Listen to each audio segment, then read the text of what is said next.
isang tingin, akala mo ay okay lang.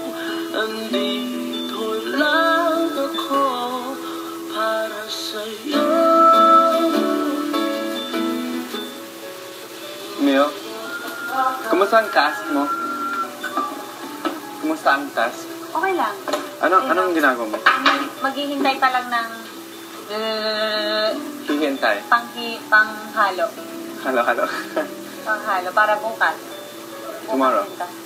Class. Para sino?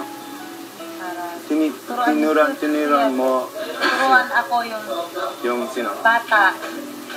Children? Children. Kumusta Tommy, Miho? Ha? Kumusta si Tommy? Ang sabi? Okay lang bakit? Pinasok mo ba siya? Pinasok mo siya? Ano, kanina, nilapitan niya ako. Di ba, talaga nasabi sa kagabi na open na ako. Gusto kasi mag-focus na kung bakit ako andito. Ayoko muna isipin lapin. Kasi kung hindi ko naman gagawin, iwasan yun. Kasi gusto kasi mag-focus sa isa. Hindi ko naman kayang focus yung isa dito, focus sa kanya yung gano'n. Kaya mo siyang lumapit sa kanya. Huwag na malapit sa kanya. Lapit ako sa kanya pag may kailangan ako. Kagawin nita.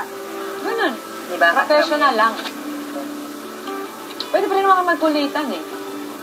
Pag gusto mo, go! Oo, like gusto ko eh. Ano gagawin mo? Tao lang naman din ako. Oo, of course. Hindi ko lang sasabi. Diba? Oo. Yun nga rin yung gusto kong ano. Kaya, may kahalong go with the flow. May kahalong ng focus ng sarili ko. Dahil, Go with the flow. Focus. Focus! Nangangawa English ako. Go with the flow and focus.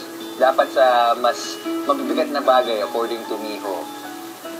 Ikaw agree ka ba dun sa mga pieces of advice na binibigay ni Don tsaka ni Richard? Oo, nakakatulong naman. Pero gusto ko yung acting ni Miho. Kaya tawagin mo Kwencho. Yung tinatry i-repel yung feelings.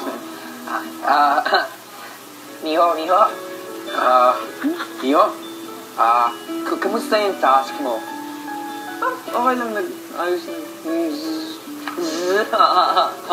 Di ba? Halatang-halata sa mukha ni Miho yung tinatry i-block ko nyari. Pero yung kilig nandun pa rin eh. Oo. May something talaga na tumiyo natin.